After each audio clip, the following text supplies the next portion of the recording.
Cow's entire sole is peeling away from her hoof. It's little wonder she's in a huge amount of pain, and that's exactly what's happening to the cow in this video. You're watching the Hoof GP. Okay, so I know this cow is really lame, not because I'm looking at her foot, but because Kevin just told me. Thanks, Kevin. Now that her foot is in there, though, obviously it is extremely obvious why she is so sore. This outer claw is slightly overgrown, so it's taking more pressure than it's designed to do. If we look here at the heel bulb, it's peeling away from the rest of the foot. There's inflammation and likely an infection. So clearly this foot is about the right size. But this one is sticking down around 5mm, and actually it's about 10mm too high if we look from the side like this. Looking at feet like this all day tells me straight away that this point here is probably the point that has caused all of this to delaminate, and this will link up to here. Right, enough talking, on with the job. So as I grab the grinder here, things are slightly different with this foot. Usually we're concentrating on taking height away from the toe area, but actually her toe isn't that far away from being right here. So we're taking more material away from the heel area of this, because as I've just shown you, her heels were almost 10mm too high, but we do need to also shorten these toes. Right, if we look from the side angle, you can now see that these feet are completely level, they're the right length, and everything looks much better. We're going to completely ignore this problem and this problem right now, and start with the modelling of this cow's foot. Even if she does protest. Right. So we're modelling this out to take weight away from the bone that is inside her foot. But as I've just done that, look, you can actually see where the delamination is.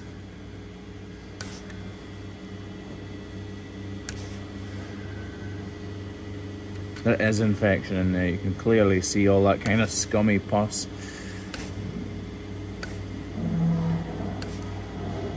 Sorry, I'm being quiet because I'm trying to concentrate on getting the edge of the blade of my knife in between these layers and peeling them away. These knives sometimes look like they're not that sharp, but hoof horn is incredibly tough material, and these are like razors. Meaning if you don't position the blade of your knife in exactly the correct position, you can easily cut into live tissue. You need to get the edge in like that and lift away. Oh, see, here's the problem. Earlier on I pointed out that the problem was down here at the toe. And that is exactly what is transpiring. Right, we'll move up here. It's really noisy in here today. I don't know what is up with the cows, but they're all mooing their heads off.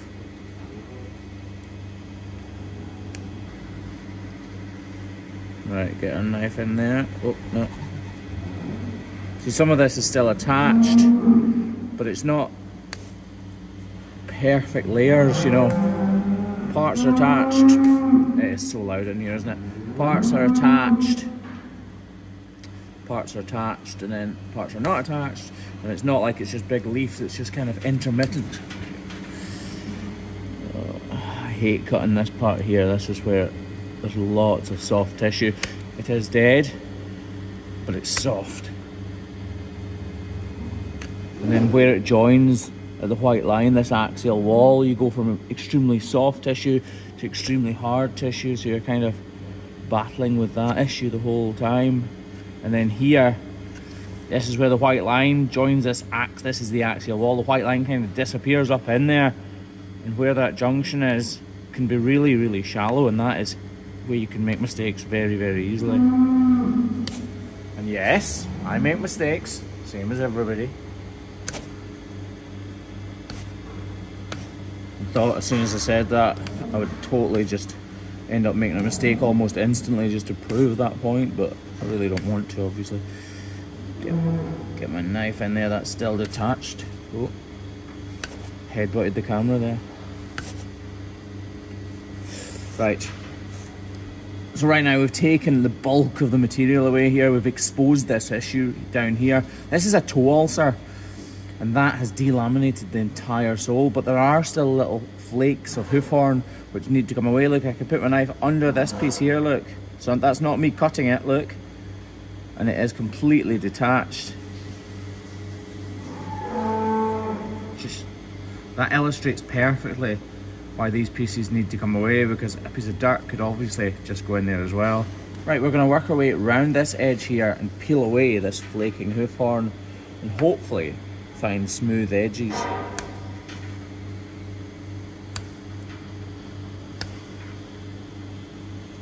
It absolutely stinks actually, this foot. Sorry love, she can probably hear me saying that, can't she?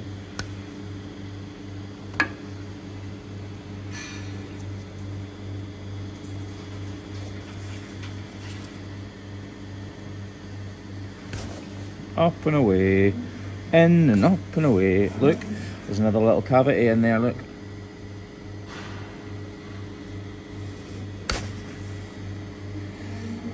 All that juicy stuff needs to come out. I don't mean juicy in a good way either.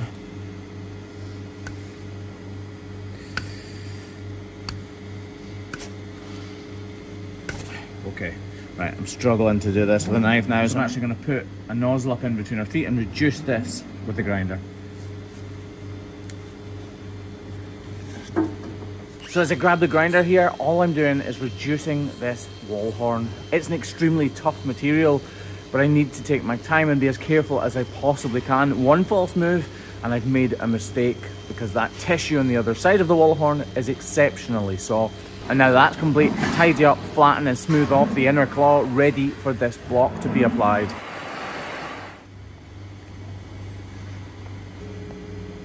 If you just get a close-up of this, you can really see the detail of this wall ulcer. This is a very sore problem, and because it's on the toe here, any cow really struggles to hide from the pain because they cannot avoid using that part of the foot. Right, all that remains to do is kind of trim round about this ulcer a little bit. Let's get this hard hoof horn of the wall away from it so that it's not hurting it out with every step.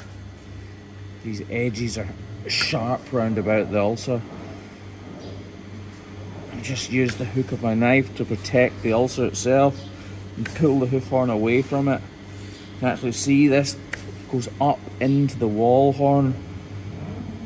Basically any problem, just like the rest of us in life, looks for the easiest route, and the easiest route unfortunately is up through the white line, which is why we get so many problems in there.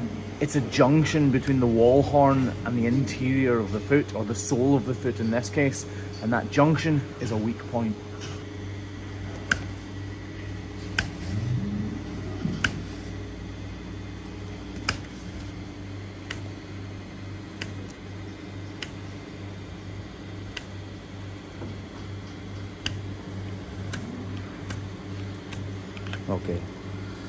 Okay.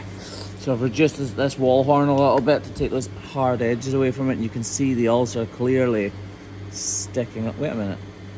Sticking up. So wrapping this with iodine is pretty much what you used to do in the wars. It shrinks up the deteriorating tissue, helps to protect it from the outside elements, and forms a barrier from the outside elements. Right. That's us, pretty much.